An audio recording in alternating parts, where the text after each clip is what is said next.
everybody, it's Steve with Sky 194, and I appreciate you taking the time to visit and check out my video. And it's that time where we're doing another pros and cons, and this time it's on the McLaren 720s, and we are here at Spa, just someplace a little bit different. Haven't been here too much lately, and I've never been here with the McLaren, so I figured it's a good place to do a setup for it. So we got the race against the AI like normal, and everything's 100, just like the last time with the Lexus. So the AI and the aggression is both 100. So we're gonna go to the pros and cons, just a few setup tips and driving, and the normal stuff. So let's get started, and start with the cons first, of course. And the first one I see is kind of like the Lexus. It's got some good aero drag down the straightaways. And of course that's good in some ways and bad in others, but it's definitely affects the car as far as passing down a straightaway. You really got to get a good run because it's just not its strength. Second, the mileage is basically average. I don't think it's terrible. It's just a minor con, but it's probably, in the middle of the pack somewhere, maybe a little bit towards the bottom, but it's not the worst, but it's definitely not a great mileage. And also in the rain, it's just average in the rain. Again, a minor con, not a major one, but it's definitely not the greatest in the rain. I did drive it, like I said, in the rain at night. A half a dozen different tracks, try to mix them up and things like that. So did a lot of different driving with it, and did some multiple races with it also. Like I said, the straightaway speed is average at best. It's definitely probably near the lower half of the field as far as speed down the straightaway. So just take that into consideration. Also, another minor con, there's just not that many liveries. Not a lot of teams race it, and then on top of that, they don't even give you a lot of options where you can have different designs. So pretty much the design you see on the car there is the only design you can have. The only thing you can do is change the colors. So you can't, so it's very limited even what you can do as far as your own livery. So that's kind of a con. Also, the car is a momentum car. It's kind of like a mid-engine Aston Martin. It's almost what I really almost think of it as, because it just, and that can be a good or a bad. It depends on your driving style, but it really is momentum. It's lots of corner speed, and that can be good and bad, like I said, because let's say you're pushing it so hard to keep up with other guys that have some straightaway speed.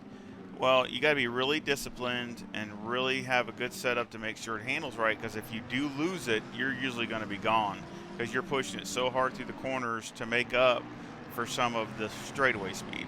So again, it's a good and a bad thing. Just depending upon your particular driving style. Let's go to the pros, which has got it's got a lot of pros. It's got really good aggressive setups from all the ones that I've tried. I'm not going to say they're as good as the Lexus, but they're up there in the top half of the field. They've got some really good aggressive setups that you can pretty much straight away get some decent times. And all you got to do is get the tires, the pressure right in the tires, and you're good to go. Next, it's an easy car to set up, really easy. So again,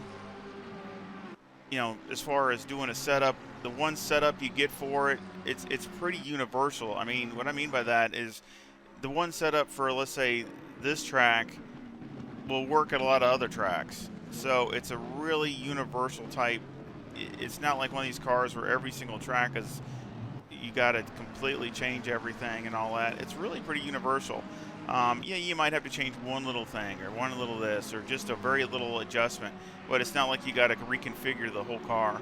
It's to me, it's super easy to set up. Now my setups are pretty a lot different from what the aggressive is. I'm not saying, like I said, the aggressives were okay.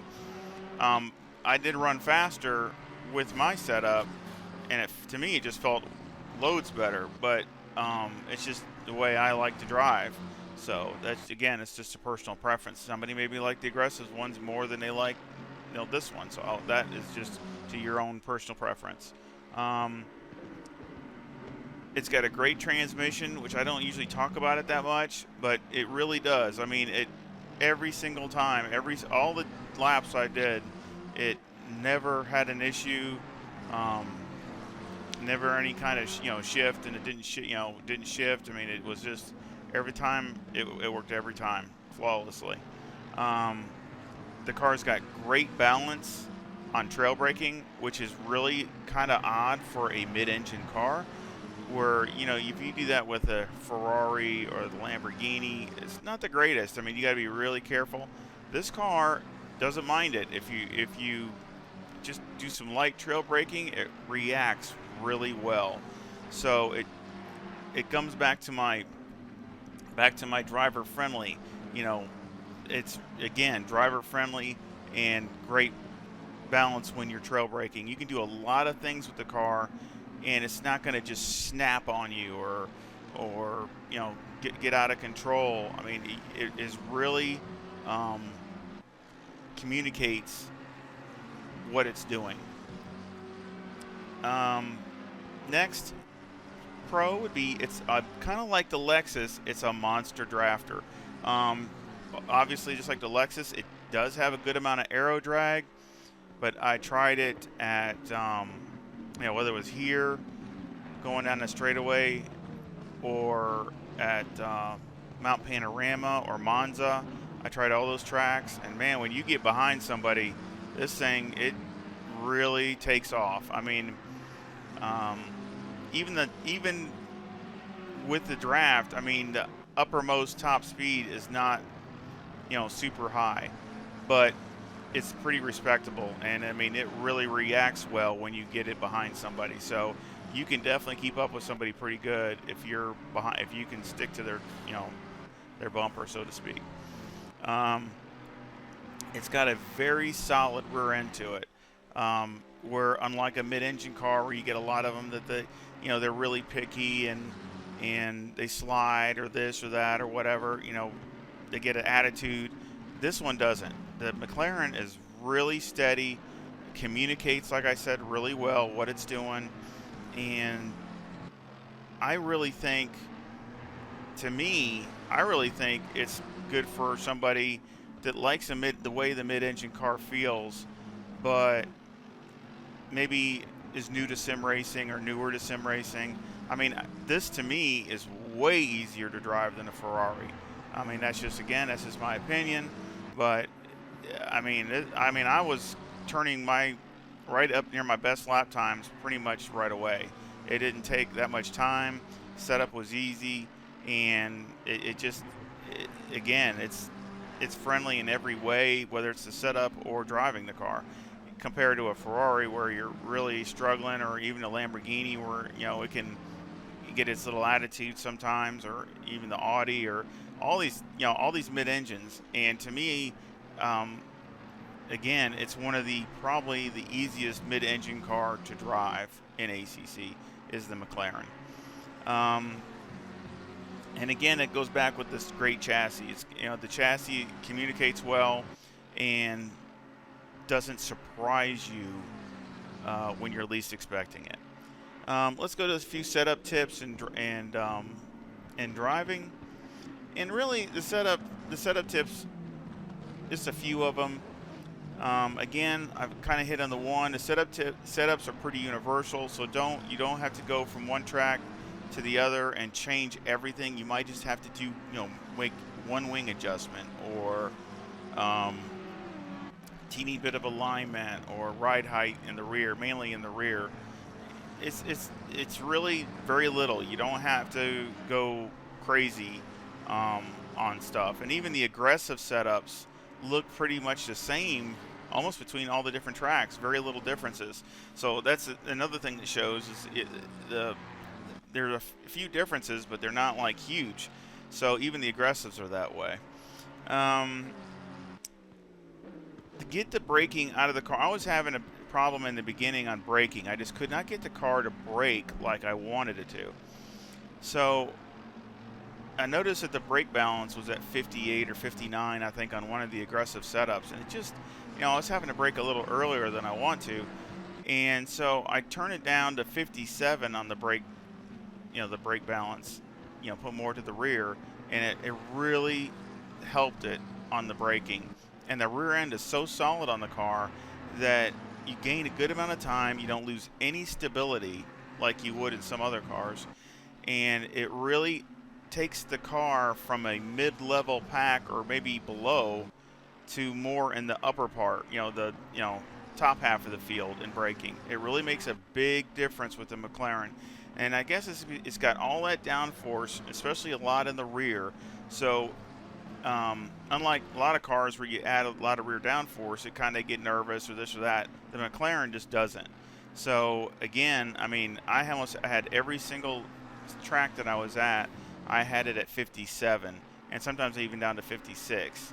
And it just the rear end was always not a problem. So I highly recommend that to increase, to really be able to go in a lot deeper on your braking points. The car is pretty reactive. Of course, it's mid-engine, obviously. So, it's pretty reactive. So, my steering, I had an 810. To me, I have it set the same as the Porsche and the same as the Ferrari. It's not as reactive as the Ferrari, but it's still pretty reactive. So, I didn't want to get it too touchy. So, and your inputs are very, like I said, since it's very reactive, it's gonna with all that downforce, it really goes where you want it to go mid-corner. It's got a lot of mid-corner speed. At Barcelona and some of the places where they got some really high-speed corners, you can really go pretty fast through there, and it stays pretty glued. So again, I didn't want to have the really fast steering to complicate it and to upset the car. Also, kind of a really, it's not really a setup tip or anything, but it is just kind of a honorable mention. It's got great effects at night. I did one race at night, and man, it was one of the funnest cars to watch at night.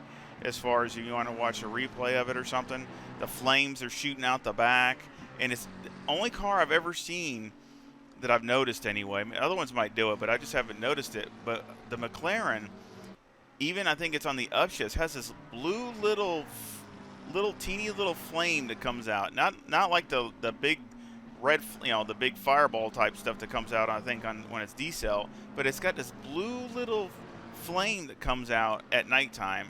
And I just think it's the coolest thing. What effects. Just awesome. Just something I noticed. I just thought that I didn't really notice in any other car in ACC, and it's kind of cool.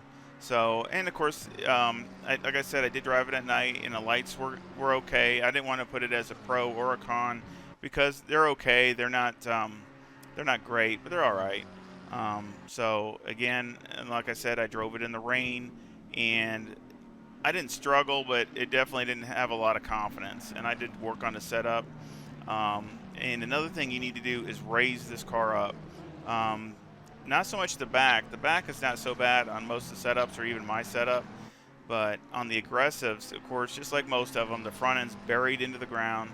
And it will cause, at some tracks, some issues with hitting curbs and sausages and things like that. So on mine, we'll go over the setup here, and I always, at every track, I had it pretty much the same height in the front and never had any problems.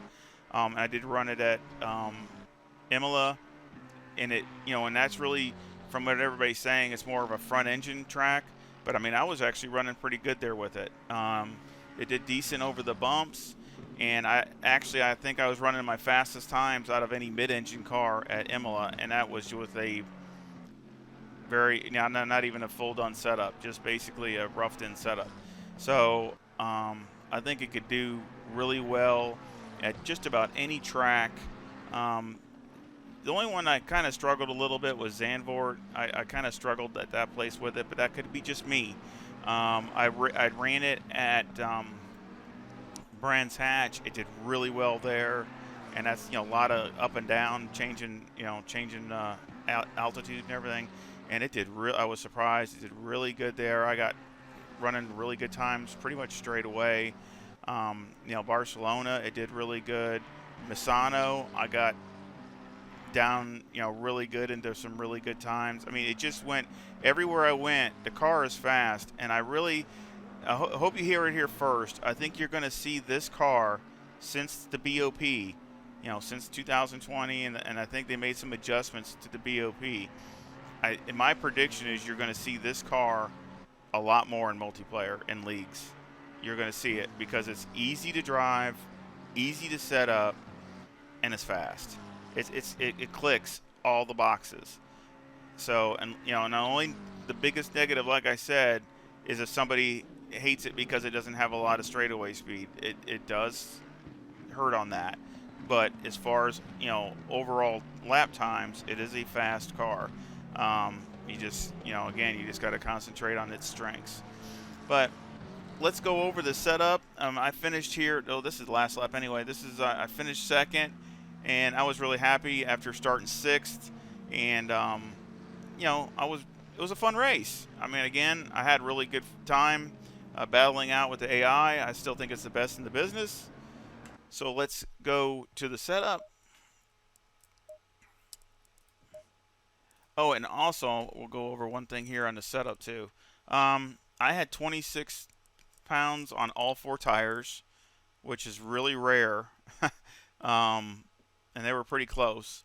So that's not bad. That's how good this car is. The toe was a negative 0.05. The camber was negative 3.8. The caster was 8, maxed out on the front. The toe on the rear was 0.1 with the camber at negative 3. Electronics, I had it at 4 and 5. And the fuel, I just had 46 liters like I usually do. I'll put it up to 65 for this. Now, here's the tires from the race, and you can see, and that's another good thing about this car. I had all the different tracks I took it to, checking setups. I never seen any kind of bad wear. I think one time I saw the right front had a light grain on it, but other than that, almost all the tracks look just like this. So it's easier on tires. That really could have been a pro. I think it's easier on tires than any other mid-engine car that I can think of. I mean, every other mid-engine car, other than maybe the Honda, it's still probably better, but not as big. But you look at the Ferrari, the Lamborghini, the Audi, they can be kind of hard on tires. I think the McLaren's probably the best out of all of them on the tires. So that is another big plus. The mechanical, the anti-roll bars is 7. And of course, you see my brake bias at 57. The springs on the front are 166,000 with a bump stop rate of 1,000 and a bump stop range of 1. On the rear, the springs are 156,000 with a bump stop rate of 500 and a bump stop range of 12. The anti-roll bar is 5 and the preload on the diff is 80. And that's another thing, kind of go with the setup tip.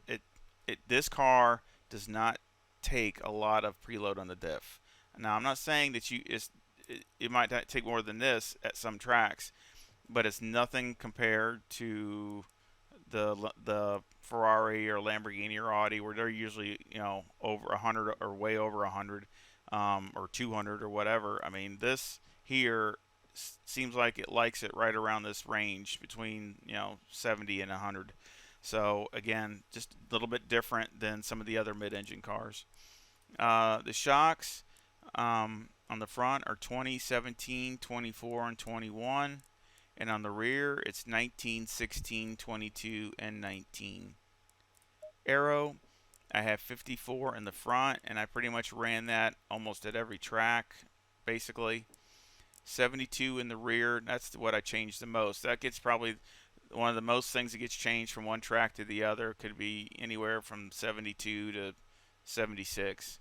The rear wing is 5, and the brake ducts were 4 and 3, and the front aero variation is 7.6 to the positive.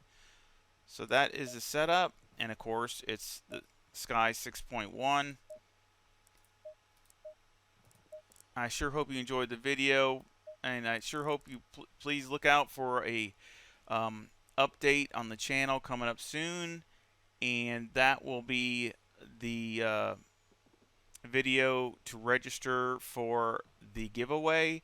And basically all you got to do is make a comment on the video and you'll be registered for the giveaway, unless you put on there that you're not interested, you know, specifically. But if you make a comment on there, I'll put your name in the drawing, and basically make a pick here in right by the end of the week, and I'll notify whoever I pick that wins. So that'll be coming up, and it'll be a video on just basically an update on the basically on the channel. Won't be any sim racing, and like I said, you just need to comment on that video, and that should be coming in whenever this one posts, probably within the next few days. So just keep an eye out for that, and I sure hope you get into that so you can pick up the brand new Fanatic Podium Advanced Paddle Module, and I will be showing it in that video also. I'll show the box and show what I'm giving away. So I sure hope you enter it, and I sure hope you subscribe and share, and I sure hope you give me a thumbs up. I really would help with the support of the channel, and I sure hope everybody comes back and visits really soon. Y'all take care. See ya.